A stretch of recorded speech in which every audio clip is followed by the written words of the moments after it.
Hello, അസ്സലാമു അലൈക്കും. ഇന്ന് ഞാൻ ഇഫ്താറിന് ഭക്ഷണം ഉണ്ടാക്കാൻ ഇറങ്ങിയത് കുറച്ച് സമയം വൈകിട്ടാണ് കേട്ടോ. കുറച്ച് പരിപാടികളൊക്കെ ഉണ്ടായിരുന്നു, കുറച്ച് സ്ഥലങ്ങളൊക്കെ പോകണ്ടായിരുന്നു. അതൊക്കെ കഴിഞ്ഞ് വന്നപ്പോൾ നേരം വൈകി. ഒരു 5 മണിക്ക് ശേഷമാണ് ഞാനിപ്പോൾ ഇതിന് നിന്നിട്ടുള്ളത്. അപ്പോൾ ഞാൻ ക്യാരറ്റിൻ്റെ തൊലിയൊക്കെ ഒന്ന് കളഞ്ഞിട്ട് നന്നായിട്ട് വൃത്തിയാക്കി ഒന്ന് കഴുകി എടുത്തിട്ടുണ്ട്. അതുപോലെ ഞാൻ ചെറുതായിട്ട് കട്ട് ചെയ്ത് കൊടുത്തിട്ടുണ്ട് കേട്ടോ. ജ്യൂസ് എടുക്കാനായാലും ഞാൻ കട്ട് ചെയ്തിട്ട് തന്നെയാണ് വേവിച്ചെടുക്കുക. അത് കട്ട് ചെയ്യുന്ന സമയം കൊണ്ട് തന്നെ ഞാൻ പൊടി വാട്ടാനുള്ള വെള്ളം തിളപ്പിക്കാൻ വെച്ചിട്ടുണ്ട്. എന്നാലേ ആ സമയം കൊണ്ട് ഇത് കട്ട് ചെയ്യലും 2 പരിപാടിയും നടക്കുമല്ലോ വിചാരിച്ചിട്ടാണ്. നോമ്പ് തുറക്ക് ഇനി ഒരു 1.5 മണിക്കൂറേ ഉള്ളൂ കേട്ടോ. അപ്പോൾ ആ സമയം കൊണ്ട് എല്ലാ പരിപാടിയും തീർക്കണ്ടേ.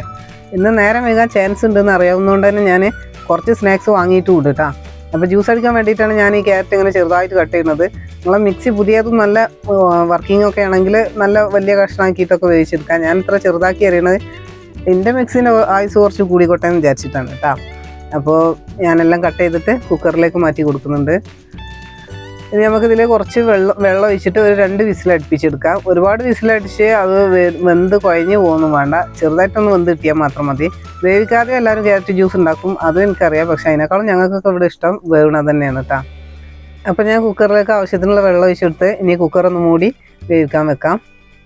അപ്പോൾ ഒരേ സമയത്ത് തന്നെ ഒരുപാട് ജോലികൾ ഒരുമിച്ചെടുക്കൽ തന്നെയാണ് എന്നും എൻ്റെ പരിപാടി. ഇപ്പോൾ ഇതിൻ്റെ കൂടെ ഞാൻ ഇനി ചെയ്യാൻ പോണത്, ഞാൻ നേരത്തെ വെള്ളം വെച്ചല്ലോ, അത് തിളച്ചിട്ടുണ്ട്.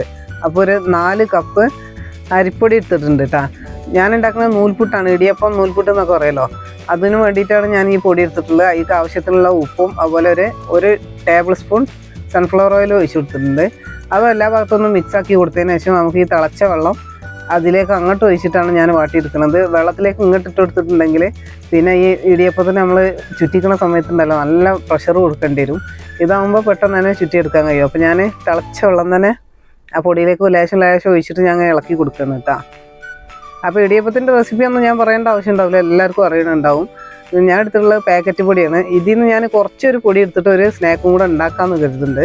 മക്കൾക്കും വേണ്ടിയിട്ട് നമ്മളെ കൈകൊണ്ട് എന്തെങ്കിലും ഒരു സ്നാക്ക് വേണ്ടതെന്ന് വിചാരിച്ചിട്ടാണ് ഒരു തട്ടിക്കൂട്ട് സ്നാക്ക്. ഇന്നത്തെ പരിപാടികളൊക്കെ തട്ടിക്കൂട്ടലാണ് കേട്ടോ, അല്ലാതെ എഫേർട്ട് എടുത്ത് വലിയ പരിപാടിയൊക്കെ ഒന്നും ചെയ്യുന്നില്ല, മൊത്തം തട്ടിക്കൂട്ടാണ്. അതുകൊണ്ടാണ് ഞാൻ നൂൽപുട്ടും സെലക്ട് ചെയ്തത്. ചായക്കടിയായിട്ട് നൂൽപുട്ടായാലും എനിക്ക് എളുപ്പത്തിൽ കഴിയും ഇട്ടൽ ചെമ്പിലിട്ട് ചുട്ടെടുക്കാൻ, അത് വിചാരിച്ചാൽ ചെയ്യുന്നത്. അപ്പോൾ 2 വിസിലടിച്ചപ്പോൾ ഞാൻ ആ കുക്കർ ഓഫാക്കി കൊടുത്തിട്ടുണ്ട്. ഇനി ഈ പൊടി ഒന്ന് ചെറുതായിട്ട് ചൂടാറാൻ വേണ്ടിയിട്ട് മാറ്റി വെക്കുന്ന സമയത്ത് ഞാൻ പറഞ്ഞതിൽ ഒരു തട്ടിക്കൂട്ട് സ്നാക്ക് ഉണ്ടാക്കാമെന്ന്. അതിന് വേണ്ടിയിട്ടുള്ള ഫില്ലിങ്ങിനായിട്ട് കുറച്ച് തേങ്ങ എടുക്കുന്നുണ്ട്. ഇത് ഫ്രീസറിൽ വെച്ച തേങ്ങ ആയിരുന്നു കേട്ടോ. അതിനൊന്നും കുഴപ്പമില്ല, തേങ്ങ എങ്ങനെയായാലും ചിരണ്ടിയ തേങ്ങ ആവണമെന്നേ ഉള്ളൂ. അപ്പോൾ അത് കുറച്ച് ഇട്ട് കൊടുക്കുക. പിന്നെ അതിക്ക് ചപ്പും ഒരു മുളകും എടുത്തിട്ടുണ്ട്. ഈ തുറക്കലപ്പം ഒന്നും കേട്ടിട്ടില്ല, തുറക്കലപ്പത്തിൻ്റെ ഏകദേശം ഫില്ലിംഗ് ആണ്. അതുപോലെയല്ല, കുറച്ചൊരു മാറ്റമുണ്ട്. അത്രയും എഫേർട്ട് എടുത്തെടുക്കുന്ന ഫില്ലിംഗ് അല്ല. അപ്പോൾ വേഗം ഉണ്ടാക്കാൻ പറ്റുന്നതാണ് കേട്ടോ. അങ്ങനെ ഒരു ഫില്ലിംഗ് ഉണ്ടാക്കാമെന്ന് കരുതി. അപ്പോൾ ചമ്മന്തി ഉണ്ടല്ലോ, ആ ചമ്മന്തി തന്നെ ഇത്, അത്രേ ഉള്ളൂ, അതിൽ വ്യത്യാസമൊന്നുമില്ല. അപ്പോൾ ചപ്പും പച്ചമുളകും ആവശ്യത്തിനുള്ള ഉപ്പും കൂടെ ഇട്ടിട്ട് ഒന്ന് ചമ്മന്തി അരച്ച് കൊണ്ടുവരാം. അപ്പോൾ ഞാൻ മിക്സിൻ്റെ ചട്നി ജാറിലാണ് ഇട്ട് കൊടുത്തിട്ടുള്ളത് കേട്ടോ. ഇനി ഈ ചമ്മന്തിക്ക് പുളിക്ക് വേണ്ടിയിട്ട് സുർക്ക അല്ലെങ്കിൽ ചെറുനാരങ്ങ തൈരോ യൂസ് ചെയ്യാം. ഞാൻ തൈരാണ് എടുത്തിട്ടുള്ളത്. ഒരു 1.5 ടേബിൾ സ്പൂണ് തൈരൊന്ന് ഇട്ട് കൊടുക്കുന്നുണ്ട്. തൈര് തന്നെ ആവണമെന്ന് മസ്റ്റൊന്നുമല്ല, ചെറുനാരങ്ങയും പറ്റും, അതുപോലെ തന്നെ വിനാഗിരിയും പറ്റും കേട്ടോ. അപ്പോൾ ഞാൻ തൈരാണ് ഇട്ട് കൊടുത്തിട്ടുള്ളത്. തുറക്കലപ്പത്തിൻ്റെ ശരിക്കുള്ള റെസിപ്പി എന്ന് പറഞ്ഞാൽ അതിൻ്റെ മേലെ കൊടുക്കുന്ന കോട്ടിങ് ഉണ്ടല്ലോ, അത് ഫില്ല് ചെയ്യാൻ വെക്കണ ആ കോട്ടിങ് ഈസ്റ്റൊക്കെ ഇട്ട് നല്ല കുബൂസിൻ്റെ മാവ് പോലെ പൊങ്ങി വരാനുള്ളതൊക്കെയാണ്. അതിനൊക്കെ ഒരുപാട് സമയം എടുക്കും. അപ്പോൾ അത് തട്ടിക്കൂട്ടായിട്ട് ഞാൻ ചെയ്യാണ്.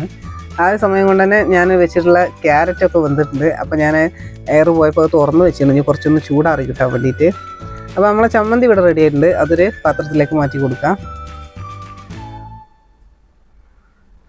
ഇനി ഞാൻ ചിക്കൻ എടുക്കണത് വേറെ വേവിക്കാനൊന്നും എടുക്കണില്ല, ഞാൻ ചിക്കൻ കറി ഉണ്ടാക്കിയിട്ടുള്ളത്. അപ്പോൾ അതിന് നല്ല പീസ് നോക്കി എടുക്കുകയാണ് കേട്ടോ.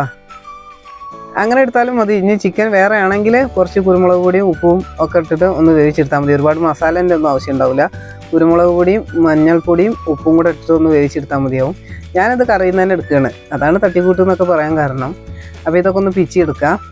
ഇനി ഇത് കറിയിൽ നിന്ന് എടുത്തതല്ല, അതുകൊണ്ട് തന്നെ കുറച്ച് ലൂസ് കൺസിസ്റ്റൻസി ആണല്ലോ. അപ്പോൾ അതൊന്ന് കളയാൻ വേണ്ടിയിട്ട് ഒന്ന് ഡ്രൈ ആക്കി എടുക്കാൻ ഒരു പാൻ വെച്ച് ചൂടാക്കി അതിലൊരു ടേബിൾ സ്പൂൺ ഓയിൽ വെച്ച് കൊടുക്കുന്നുണ്ട്. എന്നിട്ട് നമുക്ക് ഈ ചിക്കൻ അതിലിട്ട് കൊടുത്തിട്ടൊന്ന് ചെറുതായിട്ടൊന്ന് ഡ്രൈ ആക്കി എടുക്കുക. ഒരുപാട് മുരിച്ചെടുക്കേണ്ട ആവശ്യമൊന്നുമില്ല, ചെറുതായിട്ടൊന്ന് ആ കറിയിൽ നിന്ന് എടുത്തതായതുകൊണ്ടുള്ള ആ വെള്ളം ഉണ്ടല്ലോ അതൊന്ന് വറ്റി കിട്ടിയാൽ മാത്രം മതി കേട്ടോ. അപ്പോൾ ഇതിലേക്ക് ഞാൻ കുറച്ച് കുരുമുളക് പൊടി, ഒരു 1/4 ടീസ്പൂൺ കുരുമുളക് പൊടിയും അതുപോലെ തന്നെ ഒരു 1/4 ടീസ്പൂൺ ഗരം മസാല ഇട്ട് കൊടുക്കുന്നുണ്ട്. കറിയിലായതുകൊണ്ട് ഈ ചിക്കൻ വല്ലാതെ ഫ്ലേവർ ഉള്ളിലൊക്കെ ഉണ്ടാവുമെന്ന് പറയാൻ പറ്റില്ലല്ലോ. അപ്പോൾ ചെറുതായിട്ടൊന്ന് ഫ്ലേവർ കിട്ടിയോട്ടെന്ന് വിചാരിച്ചിട്ട് ഒരു 1/4 ടീസ്പൂൺ കുരുമുളക് പൊടിയും അതുപോലെ തന്നെ ഒരു 1/4 ടീസ്പൂൺ ഗരം മസാലയും കൂടെ ഇട്ട് കൊടുത്തിട്ടുണ്ട്.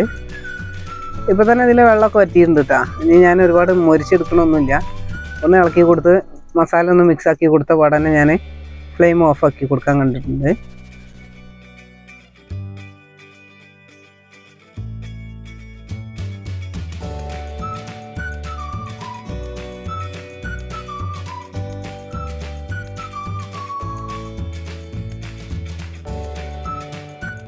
ഇതാ ഇത്രയും മതി കേട്ടോ. ഞാൻ ഫ്ലെയിം ഓഫാക്കി കൊടുത്തിട്ട് ആ ചിക്കന് നമ്മൾ നേരത്തെ അരച്ച് വെച്ചിട്ടുള്ള ചമ്മന്തി ഉണ്ടല്ലോ അതിലങ്ങോട്ട് ഇട്ട് കൊടുത്തിട്ടുണ്ട്.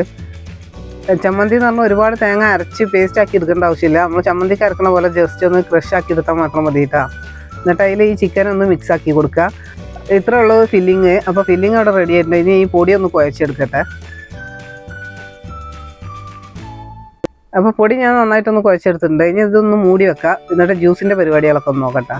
സമയം കുറച്ചായതുകൊണ്ട് തന്നെ ജ്യൂസ് പെട്ടെന്ന് അടിച്ച് വെച്ചില്ലെങ്കിൽ കുറച്ചെങ്കിലും ഒരു തണുപ്പ് കിട്ടണ്ടേ അത് വിചാരിച്ചിട്ട് ഞാൻ ജ്യൂസ് എടുക്കാൻ നോക്കിയിട്ടുണ്ട്. കുറച്ച് ക്യാരറ്റിന് ചെറിയ ചൂടുണ്ട്. ധൃതി കാണിക്കുന്നതുകൊണ്ട് തന്നെ വെള്ളം കുറച്ച് കൂടി പോയി. അപ്പോൾ വെള്ളം ഞാൻ കുക്കറിലേക്ക് തന്നെ മാറ്റി കൊടുക്കുകയാണ് കേട്ടോ. 2 ട്രിപ്പാക്കിയിട്ടാണ് ഞാൻ ഈ ക്യാരറ്റ് ജ്യൂസ് അടിച്ചെടുക്കുന്നത് കേട്ടോ. അപ്പോൾ ഇനി ഇതിലേക്ക് ഞാൻ ബാക്കി ഇടുന്ന ഇൻഗ്രീഡിയൻസ് എന്തൊക്കെയാണെന്ന് വെച്ചാൽ ബൂസ്റ്റ് പൗഡറാണ്. ബൂസ്റ്റ് പൊടിയില്ലേ അതൊരു 2 ടേബിൾ സ്പൂണോളം ഇട്ട് കൊടുത്തിട്ടുണ്ട്. പിന്നെ സാധാരണ നമ്മൾ ജ്യൂസിലൊക്കെ ചേർക്കുന്ന പോലെ തന്നെ കട്ടപ്പാലുണ്ടെങ്കിൽ അത് ചേർത്ത് കൊടുത്താൽ നല്ല തണുപ്പുണ്ടാവും. അതുപോലെ തന്നെ നല്ല തിക്നെസ്സും ഉണ്ടാവും. ഇവിടെ നോമ്പ് തുറക്കുന്ന സമയത്ത് വലിയ തിക്കായിട്ടുള്ള ജ്യൂസൊന്നും എൻ്റെ മക്കൾക്ക് ഇഷ്ടമല്ല കേട്ടോ. അപ്പോൾ ഞാനിത് നല്ല ലൂസാക്കിയിട്ടാണ് ജ്യൂസാക്കി എടുക്കുന്നത്. അപ്പോൾ ആദ്യത്തെ ട്രിപ്പിനുള്ള സംഭവം റെഡി ആയിട്ടുണ്ട്. കഴിഞ്ഞ് മൂടി വെച്ച് ഒന്ന് നന്നായിട്ട് ജ്യൂസാക്കി എടുത്തുകൊണ്ട് വരാം. അത് ഞാനൊരു ബൗളിലേക്ക് ഒഴിച്ചു കൊടുക്കാം കേട്ടോ. ഇതൊക്കെ നല്ല തിക്കാണ്. കാരണം 2 ട്രിപ്പാക്കി അടിച്ചെടുക്കുകയാണെങ്കിലും ഇത്രയും ക്യാരറ്റ് കൊണ്ട് തന്നെ ഒരുപാട് ക്വാണ്ടിറ്റി ജ്യൂസ് ഉണ്ടാക്കാം കേട്ടോ. ഒരു 1/2 കിലോ ക്യാരറ്റ് വരും. അപ്പോൾ അത് ഒന്നും കൂടെ രണ്ടാമത്തെ ട്രിപ്പ് ഇട്ട് കൊടുത്ത് അതിലും ഞാൻ അതുപോലെ ഒരു 2 ടേബിൾ സ്പൂൺ ബൂസ്റ്റ് പൊടിയും കൂടെ പാലും ഒഴിച്ചു കൊടുത്തതിന് ശേഷം ഒന്ന് അടിച്ചെടുത്തുകൊണ്ട് വരുന്നുണ്ട്. ഞാനിതിലൊന്നും പഞ്ചസാര ചേർത്തിട്ടില്ല. കാരണം എൻ്റെ ഉമ്മാക്ക് പഞ്ചസാര പറ്റില്ല, ഷുഗറിലാണ്. അപ്പം ഉമ്മാക്ക് എടുത്തതിന് ശേഷം ഞാൻ പഞ്ചസാര ഒന്ന് മിക്സിയിൽ കുറച്ച് ജ്യൂസ് അങ്ങോട്ട് തന്നെ ഇട്ട് കൊടുത്തിട്ട് പഞ്ചസാരയും കൂടി അടിച്ചെടുത്ത് കൊണ്ടുവരും കേട്ടോ. അപ്പോൾ ഈ ബൗൾ നിറയെ ഞാൻ ഉണ്ടാക്കി വെക്കും. മക്കൾക്ക് നോമ്പ് തുറക്കുന്ന സമയത്ത് വെള്ളവും ജ്യൂസൊക്കെയാണ് വലിയ ആവശ്യം. അപ്പോൾ ഞാൻ 3 പാക്കറ്റ് പാലെടുത്തിട്ടുണ്ട്. അതിൽ കുറച്ച് വെള്ളം കൂടെ ചേർത്തിട്ട് അങ്ങനെ ലൂസാക്കി എടുക്കുകയാണ്. അപ്പോൾ ജ്യൂസ് റെഡി ആയിട്ടുണ്ട്. മൊത്തം ഞാൻ അടിച്ച് ക്ലീൻ ആക്കി എടുത്തിട്ടുണ്ട്. ഈ ലാസ്റ്റ് ഒഴിച്ചത് ഞാൻ പഞ്ചസാരയാണ് കേട്ടോ. ഉമ്മാക്ക് മാറ്റി വെച്ചതിന് ശേഷം പഞ്ചസാര ഞാൻ കുറച്ച് ജ്യൂസ് ഒഴിച്ചതിന് ശേഷം അതിൽ പഞ്ചസാര ഇട്ടൊന്ന് അടിച്ചിട്ടുകൊണ്ട് വരും. ഇനി അതൊരു ജഗ്ഗിലേക്ക് മാറ്റുകയാണ്. ഫ്രിഡ്ജിൽ വെക്കാൻ വേണ്ടിയിട്ടാണ്. കുറച്ച് സമയമേ ഉള്ളൂ. അതുകൊണ്ട് തന്നെ ഞാൻ കുറച്ച് ഐസ് ക്യൂബ്സും കൂടി ഇതിൽ ഇട്ട് കൊടുക്കുകയാണ്. നിങ്ങൾക്ക് വേണമെങ്കിൽ ഇതിൽ കസ്കസൊക്കെ ഇട്ട് കൊടുക്കാം കേട്ടോ. എൻ്റെ മക്കൾക്ക് കസ്കസിനോട് വല്ലാതെ ഇഷ്ടമല്ല. അവർക്ക് ഇങ്ങനെ സിമ്പിളായിട്ട് കുടിച്ചേർക്കാൻ പറ്റുന്ന ടൈപ്പ് ജ്യൂസുകളാണ് ഇഷ്ടം. അപ്പോൾ അതുകൊണ്ട് തന്നെ ഞാൻ കസ്കസ് ഇട്ടുന്നില്ല. വേണമെങ്കിൽ നിങ്ങൾക്ക് അങ്ങനെയൊക്കെ ചേർത്ത് കൊടുക്കാം. അപ്പോൾ ഞാൻ ജഗ് മൂടി വെച്ച് ഫ്രിഡ്ജിലേക്കൊന്ന് വെച്ച് കൊടുക്കട്ടെ. കുറച്ച് സമയമുള്ളെങ്കിലും ഞാൻ തണുത്ത് കിട്ടിക്കോട്ടെ എന്ന് കരുതിയിട്ടാണ്. ഇനി അടുത്തതായിട്ട് ഞാൻ ഫ്രിഡ്ജ് തുറന്നപ്പോൾ അതിൽ കണ്ടതാണ് ബത്തക്ക ഇന്നലെ കട്ട് ചെയ്ത് വെച്ചത് തന്നെ മക്കളൊന്നും തിന്ന് കഴിഞ്ഞിട്ടില്ല. ഫ്രൂട്ടൊക്കെ ബാക്കിയാണ്. അതുകൊണ്ട് തന്നെ ഇന്ന് വേറെ ഫ്രൂട്ടൊന്നും കട്ട് ചെയ്ത് എടുക്കണില്ല കേട്ടോ. ബാക്കിയുള്ള ഫ്രൂട്ട് എന്ന് പറഞ്ഞാൽ ഈ മുന്തിരി ഉണ്ട്, അതുപോലെ ആപ്പിളും പുർത്തുകാലും ബത്തക്കയുണ്ട്. അപ്പോൾ ബത്തക്കയും കൂടെ ഒരു ജ്യൂസ് അടിച്ചാന്ന് വിചാരിച്ചിട്ടുണ്ട്. ബത്തക്ക ജ്യൂസ് എടുക്കാനുള്ള കാരണം എന്താണെന്ന് വെച്ചാൽ അതിൽ വലിയ മധുരമൊന്നുമില്ല. അതുകൊണ്ട് തന്നെ മക്കൾ തീരെ തിന്നിട്ടില്ല. അപ്പോൾ ജ്യൂസ് ആക്കുമ്പോൾ കുറച്ച് പഞ്ചസാരയും കൂട്ടിയൊക്കെ ഒന്ന് ജ്യൂസ് അടിച്ചെടുത്താലും മക്കൾ കുടിച്ചോളും വിചാരിച്ചിട്ടാണ്. അപ്പോൾ അതൊക്കെ ഒന്ന് ചെറുതായിട്ടൊന്ന് ചോപ്പാക്കി കൊടുക്കാം. എന്നിട്ട് നമുക്കത് മിക്സിൻ്റെ ജാറിലിട്ട് കുറച്ച് പഞ്ചസാരയും വെള്ളം ചേർത്തിട്ടാണ്ട് അടിച്ചു കൊടുക്കുക. വേണമെങ്കിൽ പാലൊക്കെ ചേർക്കാം. ഞാൻ ഇതിൽ പാലൊന്നും ചേർക്കുന്നില്ല കേട്ടോ. ഞാൻ കുറച്ച് വെള്ളം അതുപോലെ പഞ്ചസാരയും മാത്രം ചേർത്തിട്ടാണ് അടിച്ചു കൊടുക്കുന്നത്. അപ്പോൾ വെള്ളം കൂടെ ഒഴിച്ചിട്ടുണ്ട്. ഇനി ഇത് നന്നായിട്ടൊന്ന് അരിച്ചെടുക്കണം. അല്ലെങ്കിൽ അതിൻ്റെ കുരുവൊക്കെ ഉണ്ടാവുമല്ലോ. അതുകൊണ്ട് തന്നെ നന്നായിട്ട് അരിച്ചുകൊണ്ടാണ് ഞാൻ ഫ്രിഡ്ജിൽ വെക്കുന്നത്. അപ്പോൾ കുറച്ച് നേരമെങ്കിലും തണുത്തോട്ടെ എന്ന് കരുതി ഫ്രിഡ്ജിൽ തന്നെയാണ് വെക്കുന്നത്. ഇതിൽ ഐസ് ക്യൂബ് ഒന്നും ഇട്ട് കൊടുക്കുന്നില്ല. ഞാൻ നേരത്തെ ഫ്രിഡ്ജിൽ നിന്ന് തന്നെയല്ലേ ഈ വത്തക്ക എടുത്തിട്ടുള്ളത്. അപ്പോൾ കുറച്ച് തണുപ്പൊക്കെ ഉണ്ട്. അപ്പോൾ അത്രയൊക്കെ മതിയാവും കേട്ടോ. അപ്പോൾ ഇത് നന്നായിട്ട് അരിച്ചെടുക്കട്ടെ. ഒരു കാര്യം പറയാൻ വിട്ടുപോയി. നിങ്ങൾ ഈ വീഡിയോ കാണുന്നത് ചാനൽ സബ്സ്ക്രൈബ് ചെയ്യാതെയാണെങ്കിൽ, എന്ന് വെച്ചാൽ നിങ്ങൾക്ക് യൂട്യൂബ് സജസ്റ്റ് ചെയ്ത് കണ്ടാണ് ഈ വീഡിയോ നിങ്ങൾ ആദ്യമായിട്ട് കാണണമെങ്കിൽ ചാനൽ സബ്സ്ക്രൈബ് ചെയ്തിട്ടുണ്ടാവില്ലല്ലോ. അപ്പോൾ ഒന്ന് ചാനൽ പേജിൽ പോയി ചാനൽ ഒന്ന് സബ്സ്ക്രൈബ് ചെയ്തിട്ട് തൊട്ടടുത്തുള്ള ബെല്ലൈക്കണും കൂടെ ഒന്ന് പ്രസ് ചെയ്ത് കൊടുത്ത് ഓൾ എന്നുള്ള ഓപ്ഷൻ എനേബിൾ ചെയ്ത് കൊടുക്കുക കേട്ടോ. എന്നാൽ ഞാനിടുന്ന വീഡിയോസിൻ്റെ ഒക്കെ നോട്ടിഫിക്കേഷൻ നിങ്ങൾക്ക് അപ്പോൾ തന്നെ കിട്ടിക്കോളും. അപ്പോൾ വത്തക്ക നല്ല പഞ്ചസാരയൊക്കെ ഇട്ട് അടിച്ചെടുത്തിട്ടുണ്ട്. ജ്യൂസ് അടിച്ചിരുന്ന സമയത്ത് ഞാൻ പഞ്ചസാര ഇട്ട് കൊടുക്കാൻ മറന്നുപോയിട്ട് അതിൻ്റെ ശേഷമാണ് ഞാൻ ഇട്ട് കൊടുത്തിട്ടുള്ളത്. അപ്പോൾ നന്നായിട്ടൊന്ന് ഇളക്കി മിക്സാക്കി കൊടുത്തിട്ടുണ്ട്. അപ്പോൾ അതും ഫ്രിഡ്ജിലേക്ക് മാറ്റി വെച്ചു. ഇനി നൂൽപുട്ട് ഉണ്ടാക്കാൻ വേണ്ടിയിട്ട് ഇട്ടൽ ചെമ്പിൽ വെള്ളമായിട്ട് ഗ്യാസ് ഫ്ലെയിമിൽ വെച്ചിട്ടുണ്ട് കേട്ടോ. ഇനി അതൊന്ന് തിളച്ചോട്ടെ. ആ സമയം കൊണ്ട് നമുക്കിതൊന്ന് നൂല് ചുറ്റി എടുക്കണമല്ലോ. അപ്പോൾ കുറച്ച് മാവ് ഞാൻ നേരത്തെ ഉണ്ടാക്കാൻ വെച്ചിട്ടുള്ള സ്നാക്ക് ഉണ്ടല്ലോ, അത് പൊതിയാനുള്ള തൊലിക്ക് വേണ്ടിയിട്ട് ഈ കുറച്ച് മാവ് എടുത്ത് വെക്കുകയാണ്. അതിവിടെ വേറെ പ്ലേറ്റിൽ മാറ്റി വെച്ചതിന് ശേഷം നമുക്ക് ഇട്ടൽ തട്ടിലൊക്കെ നൂൽപുട്ട് ചുറ്റിയെടുക്കാം കേട്ടോ. അപ്പോൾ അത് ഞാനവിടെ മാറ്റി വെക്കുകയാണ് കേട്ടോ. ഇനി നമുക്ക് ഈ നൂൽപുട്ടിൻ്റെ അച്ചിൽ മാവൊക്കെ ആക്കിയിട്ട് നല്ലൊന്ന് നൂല് ചുറ്റിയെടുക്കുക. അതിന് വേണ്ടിയിട്ട് ഇഡ്ഡലി തട്ടിലൊക്കെ ഞാൻ കുറച്ച് ഓയിൽ ഒഴിച്ച് കൊടുത്തിട്ടുണ്ട്, അടിയിൽ സ്റ്റിക്ക് ആവാതിരിക്കാൻ വേണ്ടിയിട്ടാണ്. അതൊന്ന് നന്നായിട്ട് തടവി കൊടുക്കുക. സ്റ്റീലിൻ്റെ ആയതുകൊണ്ട് തന്നെ അലുമിനിയം തട്ടിലൊന്നും ഒട്ടി പിടിച്ചിട്ട് അങ്ങനെയൊന്നും ഒട്ടി പിടിക്കൂല കേട്ടോ, വേഗം വേഗം പോരും. അപ്പോൾ 2എണ്ണത്തിലാണ് ഞാൻ ആദ്യം വെച്ച് കൊടുക്കുന്നത്. അതിന് ശേഷം ഞാൻ 2എണ്ണത്തിലും കൂടി ആക്കി വെച്ച് കൊടുക്കുന്നുണ്ട്. നൂൽപുട്ടിൻ്റെ അച്ചിൻ്റെ ഉൾഭാഗത്തൊക്കെ ഇതുപോലെ എണ്ണ തടവി കൊടുത്താൽ പെട്ടെന്ന് തന്നെ നൂലിങ്ങനെ ഭാരം കൂടാതെ തന്നെ അങ്ങോട്ട് ചുറ്റിയെടുക്കാൻ കഴിയും കേട്ടോ. അല്ലെങ്കിൽ ഇതുപോലെ മാവ് കുഴച്ചിട്ടാൽ വേഗം തന്നെ കഴിയും. അതിനേക്കാളും കുറേ കൂടെ സിമ്പിളാക്കാൻ വേണ്ടിയിട്ടുള്ള ടിപ്പുകളാണ് ഇതൊക്കെ കേട്ടോ. പുറത്തൊക്കെ എണ്ണ ആയിട്ടുണ്ടെങ്കിൽ നമുക്ക് പിടിക്കാനും കഴിയില്ല, സ്ലിപ്പായി പോകും. അപ്പോൾ ഉള്ളിൽ മാത്രം തേച്ച് കൊടുത്താൽ മതി. എന്നിട്ട് ഇതുപോലെ ബോൾസ് ആക്കിയിട്ട് ഒന്ന് നീട്ടിയെടുത്തതിന് ശേഷം അതിലേക്ക് തള്ളി കൊടുക്കുക. അപ്പോൾ പൊടി കുറച്ചേ ഉള്ളായിരുന്നു, അപ്പോൾ കുറച്ചും കൂടി ഇട്ടിട്ടുണ്ട്. ഞാൻ ഫുള്ളായിട്ട് നിറച്ചെടുത്തതിന് ശേഷം ചുറ്റലേ ഉള്ളൂ കേട്ടോ. കുറച്ച് ഇട്ട് കൊടുക്കുന്നത് എനിക്ക് വലിയ മടിയുള്ള കാര്യമാണ്. അത് മാത്രമല്ല നേരം കുറവാണല്ലോ, അപ്പോൾ വേഗം വേഗം ചെയ്തെടുക്കാൻ വേണ്ടിയിട്ട് ഞാൻ നിറച്ചെടുത്തിട്ടുണ്ട്. അപ്പോൾ മാവൊക്കെ അച്ഛൻ്റെ ഉള്ളിൽ നിറച്ചിട്ടുണ്ട് കേട്ടോ. ഇനി ഞാൻ ഇതൊന്ന് അടച്ചിട്ട് നമുക്കിതൊക്കെ ഈ 2 തട്ടിലൊന്ന് ചുറ്റിയെടുക്കാം. തേങ്ങ വേണമെങ്കിൽ നൂൽപുട്ടുണ്ടാക്കുന്ന സമയത്ത് ഇട്ട് കൊടുക്കാൻ നല്ല ടേസ്റ്റ് തന്നെ ആവും. പക്ഷെ ഞാനത് ഇടാത്തത് എൻ്റെ മക്കളെ വൈകുന്നേരം ഉള്ളതിൻ്റെ ബാക്കി അത്താഴത്തിന് കഴിക്കുന്നതാണ്. ചോറിനേക്കാളും അവർക്കൊക്കെ ഇഷ്ടം ഇതുപോലെ ചായക്കടിയാണ് കേട്ടോ. അപ്പോൾ തേങ്ങ ഇട്ടിട്ടുണ്ടെങ്കിൽ ആ നേരം ആകുമ്പോൾ ഒന്നും വലഞ്ഞ ടേസ്റ്റ് വരും. അതുകൊണ്ട് തേങ്ങ ഇപ്പോൾ തൽക്കാലം ഇടുന്നില്ല. ഞാൻ രാവിലെയൊക്കെ നമ്മൾ ബ്രേക്ക്ഫാസ്റ്റിനായിട്ട് നൂൽപുട്ടുണ്ടാക്കുന്ന സമയത്തൊക്കെ ഇതിൻ്റെ താഴെ ഭാഗത്തായിട്ട് തേങ്ങ ഇട്ട് കൊടുക്കലുണ്ട്. ഈ ഇഡ്ഡലിത്തട്ടിൻ്റെ താഴെ ഭാഗത്ത് തേങ്ങ ചിരവിത് ഇട്ട് കൊടുത്താൽ തീരെ ഒട്ടി പിടിക്കില്ല. അപ്പോൾ ഞാനിത് മുഴുവൻ 2 തട്ടിലായിട്ട് ചുറ്റിയെടുക്കട്ടെ. മൊത്തം ഞാൻ 4 തട്ടിൽ ചുറ്റി എടുത്തിട്ടേ ഉള്ളൂ. അതിനുള്ള മാവ് തന്നെ ഉള്ളായിരുന്നു, അത്ര തന്നെ ആവശ്യമുള്ളൂ. എന്നാൽ തന്നെ ഒരുപാടുണ്ട്. ഈ സമയം കൊണ്ട് വെള്ളം അവിടെ നന്നായിട്ട് തിളച്ച് വന്നിട്ടുണ്ട് കേട്ടോ. അപ്പോൾ ഇനി മൊത്തം ചുറ്റി എടുത്തതിന് ശേഷം ഞാനത് 2 കൂടെ വെച്ച് കൊടുക്കുകയാണ്. നൂൽപുട്ട് ഈ ഇഡ്ഡലിത്തട്ടിൻ്റെ കുഴിയിൽ ഇങ്ങനെ ഉണ്ടാക്കിയെടുക്കുമ്പോൾ നമ്മൾ കണക്ഷൻ കട്ട് ചെയ്ത് കൊണ്ട് മറ്റേതിൽ കൊണ്ടുപോകേണ്ട ആവശ്യമൊന്നുമില്ല. ഒന്നായിട്ട് ഒരുപോലെ എടുത്താലും മതിയിട്ടാ. നമ്മൾ ഇത് വെന്തതിന് ശേഷം തട്ടിയെടുക്കുമ്പോൾ വേറെ ആയിട്ടുണ്ടാവും. അപ്പോൾ അങ്ങനെ ആക്കിയാലും മതി, എളുപ്പത്തിന് അതാണ് നല്ലത്. ഞാൻ ആദ്യമൊക്കെ ഇങ്ങനെ കഷ്ണം കൈയോട് വെട്ടിയിട്ട് കൊടുക്കിയിരുന്നു. ഇപ്പം ഞാൻ മൊത്തം തന്നെ ചുറ്റിയെടുക്കലാണ് കേട്ടോ. അപ്പോൾ ഇതൊക്കെ ചുറ്റി കഴിഞ്ഞിട്ടുണ്ട്. നമ്മൾ വെള്ളം അവിടെ തിളച്ചുകൊണ്ടിരിക്കുകയാണ്. ഞാൻ ലോ ഫ്ലെയിം ഇട്ടിരുന്നു തിളച്ചു കണ്ടപ്പോൾ. അല്ലെങ്കിൽ ഞാൻ ഇതൊക്കെ റെഡിയാക്കി ചെല്ലുമ്പോൾ തന്നെ സ്റ്റീലിൻ്റെ തട്ടിൽ ഒന്നും ഉണ്ടാവില്ല. സ്റ്റീലായതുകൊണ്ട് തന്നെ പെട്ടെന്ന് വെള്ളം വറ്റി പോകും കേട്ടോ. അപ്പോൾ നമുക്ക് ഈ 2 തട്ടും അതിൽ ഇറക്കി വെച്ച് കൊടുക്കാം.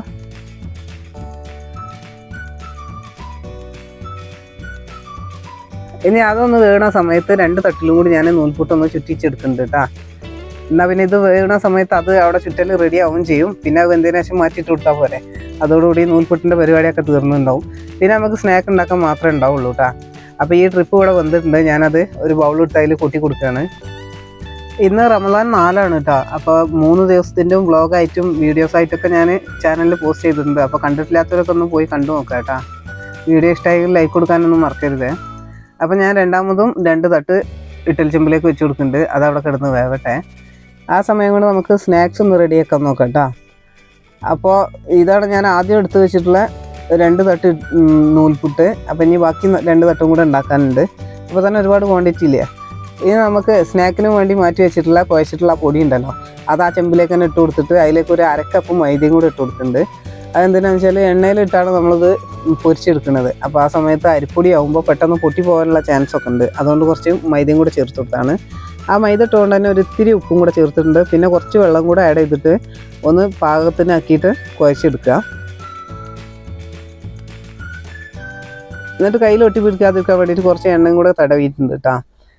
ഞാനിത് പ്രസ്സിലിട്ടാണ് കേട്ടോ പരത്തിയെടുക്കണത്. കൈ കൊണ്ട് കുഴൽ വെച്ചൊന്നും പരത്തിയെടുക്കണമൊന്നുമില്ല. അപ്പോൾ നമുക്കിത് ഓരോ ബോൾസ് ആക്കി എടുത്തതിന് ശേഷം പരത്തിയെടുക്കാൻ തുടങ്ങാം. എനിക്കൊരു 8-10 കിട്ടിയിട്ടുണ്ട് ബോൾസാക്കി. പക്ഷേ അതിൽ ഒരു ട്വിസ്റ്റ് ഉണ്ട്, ലാസ്റ്റ് കാണിച്ചു തരാം. അപ്പോൾ ഈ ബോൾസൊക്കെ അവിടെ റെഡിയാക്കി വെച്ചിട്ട് ഞാൻ പ്രസ്സൊക്കെ എടുത്തുകൊണ്ടെന്ന് അതിൽ ഒട്ടാതിരിക്കാൻ വേണ്ടിയിട്ട് ഞാൻ എണ്ണയൊക്കെ ഒഴിച്ച് നന്നായിട്ട് 2 ഭാഗമൊക്കെ തടവി കൊടുത്ത് പത്തിരിയൊക്കെ പരത്താൻ തുടങ്ങി. പത്തിരി എന്ന് പറയാൻ കാരണം അരിപ്പൊടിയാണല്ലോ കൂടുതൽ, അതുകൊണ്ടാണ്. അപ്പോൾ പരത്തിയതിന് ശേഷം നമ്മൾ ഉണ്ടാക്കി വെച്ചിട്ടുള്ള ഫില്ലിംഗ് ഉണ്ടല്ലോ, ചമ്മന്തിയും ചിക്കനും കൂടെ ഉള്ള, അത് അതിൻ്റെ ഉള്ളിലൊന്ന് ഇട്ട് കൊടുക്കുക. പരത്തി ഇട്ട് കൊടുക്കുന്ന സമയത്ത് നമ്മൾ പരത്തി ഇട്ട് കൊടുക്കണം കേട്ടോ, എന്നാലേ എല്ലാ ഭാഗത്തും എത്തുള്ളൂ. ഇനി ഡെക്കറേഷനും ആർട്ടൊക്കെ അറിയുന്നവർക്ക് ഇത് നല്ല ഭംഗിയിലൊക്കെ ഫില്ല് ചെയ്യാം. ഞാനത് മടക്കിയെടുക്കുന്നത് സാധാരണ ഈ പുകാട അതുപോലെ ഇലയട എന്നൊക്കെ പറയുമല്ലോ, അതിൻ്റെ ഷേപ്പിൽ അങ്ങോട്ട് നേരെ മടക്കിയെടുക്കണേ ഉള്ളൂ. വേണമെങ്കിൽ അതിൻ്റെ ഈ അരികിലൊക്കെ നല്ല ഷേപ്പാക്കി എടുക്കുകയൊക്കെ ചെയ്യാം. എനിക്ക് അതിനുള്ള സമയമില്ല, അല്ലെങ്കിലും ഡിസൈനും ഡെക്കറേഷനൊന്നും നമുക്ക് വലിയ താല്പര്യമില്ല. അപ്പോൾ ഞാൻ അങ്ങനെ തന്നെ അങ്ങോട്ട് എടുത്ത് പ്ലേറ്റിൽ മാറ്റി വെച്ചിട്ടുണ്ട്. അതിൻ്റെ ഇടയ്ക്ക് തന്നെ എൻ്റെ നൂൽപുട്ട് വന്ന് ഞാൻ മൊത്തം പാത്രത്തിലാക്കിയതിന് ശേഷം മൂടി വെച്ചിട്ടുണ്ട് കേട്ടോ. ഇത് രണ്ടാമത്തെ ബോളാണ് കേട്ടോ. ഒന്നാമത്തെ ബോളിന് എന്ത് പറ്റി എന്നുള്ളത് അതാണ് ഞാൻ പറഞ്ഞ ട്വിസ്റ്റ്. അപ്പോൾ ഇത് ഞാൻ ഫില്ല് ചെയ്ത് ഒന്ന് മടക്കിയൊക്കെ എടുക്കുന്നുണ്ട്. ഒരുപാട് കട്ടി കുറച്ച് തിന്നായിട്ടൊന്നും പരത്തണ്ട. അപ്പോൾ ഇത് മടക്കിയെടുക്കാൻ നല്ല ബുദ്ധിമുട്ടാവും കേട്ടോ. കുറച്ച് കട്ടിയിൽ തന്നെ ആയിക്കോട്ടെ പത്തിരി, നമ്മൾ ഫ്രൈ ചെയ്തല്ലേ എടുക്കുന്നത്. അപ്പോൾ ഞാൻ ഇതുപോലെ ഒരു പാത്രത്തിലേക്കൊന്ന് മാറ്റി കൊടുത്തിട്ടുണ്ട്. ഇനി നമുക്ക് ബാക്കിയുള്ളതും കൂടെ അങ്ങനെ ഷേപ്പാക്കി എടുക്കാം. അപ്പോൾ ഞാൻ ഓരോന്നും ഫില്ല് ചെയ്യണതും ഷേപ്പ് ആക്കണമൊക്കെ വീഡിയോ കാണിച്ചു തന്നാൽ വീഡിയോ ലെങ്ത്തും ആവും, അതുപോലെ തന്നെ നിങ്ങൾക്ക് കണ്ട് ബോറടിക്കുകയും ചെയ്യും. അതുകൊണ്ട് ഞാനിങ്ങനെ എൻ്റെ മോനോട് പറഞ്ഞ് ഈ ക്യാമറ എഫക്റ്റ് പോലെ ഇങ്ങനെ മിന്നി ഓരോന്നോരോന്ന് അതിൽ പ്ലേറ്റിൽ വെക്കണമായിട്ട് കാണിക്കാൻ. അപ്പോൾ കുറച്ചൊക്കെ ബോറാവാത്ത കോലത്തിലൊക്കെ ചെയ്തിട്ടുണ്ട്. അപ്പോൾ ഞാൻ ഫ്രൈ ചെയ്യാനുള്ള എണ്ണയൊക്കെ അവിടെ ചൂടാക്കി വെച്ചിട്ടുണ്ട് കേട്ടോ. ഇനി ഓരോന്നെടുത്ത് നമുക്കൊന്ന് ഫ്രൈ ആക്കി കൊടുക്കാം. മീഡിയം ടു ലോ ഫ്ലെയിമിലിട്ട് ഫ്രൈ ചെയ്താൽ മതി. ഇതിൻ്റെയൊക്കെ തന്നെ കുറച്ച് ഫ്ലെയിം കൂടിപ്പോയി. അപ്പോൾ കരിഞ്ഞിട്ടൊന്നുമില്ല, പക്ഷേ കളറൊന്ന് റെഡ് കളറിൻ്റെ അടുത്തെത്താനായി പോയി. ഞാനും ഒരു ട്രിപ്പിൽ 3 എണ്ണമായിട്ടാണ് വേവിച്ചെടുക്കുന്നത് കേട്ടോ. നിങ്ങൾ വലിയ പാനൊക്കെ ആണെങ്കിൽ ഒരുമിച്ച് ഒരുപാടൊക്കെ ഫ്രൈ ആക്കി എടുക്കാൻ പറ്റും. അപ്പോൾ ഇത് ആദ്യത്തെ ട്രിപ്പാണ് കേട്ടോ. 3 എണ്ണം അവിടെ റെഡി ആയിട്ടുണ്ട്. ഇനി അതൊന്ന് കോരി മാറ്റാം. എല്ലാ ദിവസവും ഫ്രൈ ചെയ്യുമ്പോൾ എനിക്ക് പറ്റിയൊരു കുഴപ്പമാണ്, ഞാൻ ധൃതി കാണിച്ച് ഇങ്ങനെ പെട്ടെന്ന് എടുക്കും.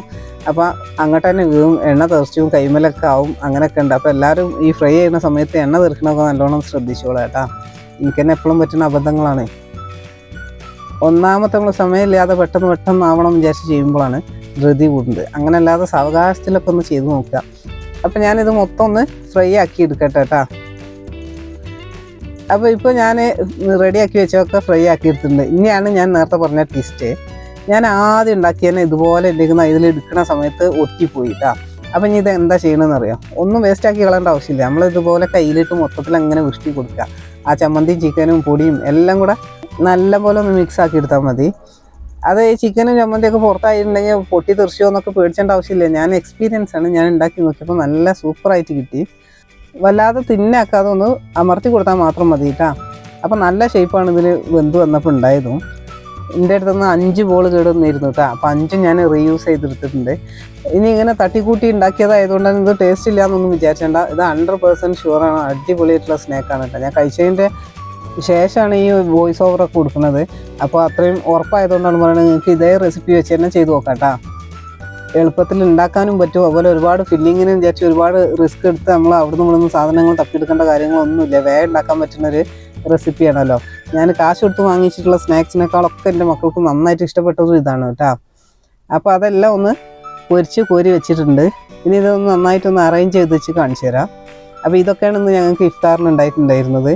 ജ്യൂസ് 2 വിധമുണ്ട്. അതുപോലെ മുന്തിരി, ബുർത്തുക്കാല്, ആപ്പിളൊക്കെ ഞാൻ ഇന്നലെ ഉള്ളത് തന്നെ ബാക്കി ഉണ്ടായിരുന്നല്ലോ, അതും ഞാനൊന്ന് പ്ലേറ്റ് ചെയ്തിട്ടുണ്ട്. പിന്നെ ഞാൻ ചായക്കടിക്ക് വേണ്ടിയിട്ട് ചിക്കൻ കറി റെഡിയാക്കിയിട്ടുണ്ട്. ആ ചിക്കൻ കറിയിൽ നിന്നുള്ള ചിക്കൻ എടുത്തിട്ടാണ് നമ്മൾ ആ തട്ടിക്കൂട്ട് സ്നാക്ക് ഉണ്ടാക്കിയത്. അപ്പോൾ ആ ചിക്കൻ കറി അവിടെ റെഡിയാണ്. അതുപോലെ നൂൽപുട്ടും റെഡിയാണ്. ഇനി ഞാൻ കാശ് കൊടുത്ത് വാങ്ങിയത് ഉള്ളിവട, അതുപോലെ മുട്ട ബജി, പഴംപൊരിയാണ് കേട്ടോ. അപ്പം ഞാൻ ഉണ്ടാക്കിയിട്ടുള്ള സ്നാക്കും അവിടെ റെഡിയാണ്. അത് ഞാൻ നല്ല ഭംഗിയായിട്ട് അലങ്കരിച്ച് വെച്ചിട്ടുണ്ട്. ജ്യൂസായിട്ട് 2 എണ്ണമാണ് ഉള്ളത്. ഒന്ന് ക്യാരറ്റ് ജ്യൂസും അതുപോലെ ബത്തക്കയും. അത് രണ്ടും ഞാൻ ഉണ്ടാക്കുന്ന റെസിപ്പി കിട്ടില്ല. അപ്പോൾ വീഡിയോ ഇഷ്ടമായെങ്കിൽ ഒരു ലൈക്ക് കൊടുക്കാം. നമുക്ക് മറ്റൊരു വീഡിയോയുമായി വീണ്ടും കാണാം. Thank you for watching.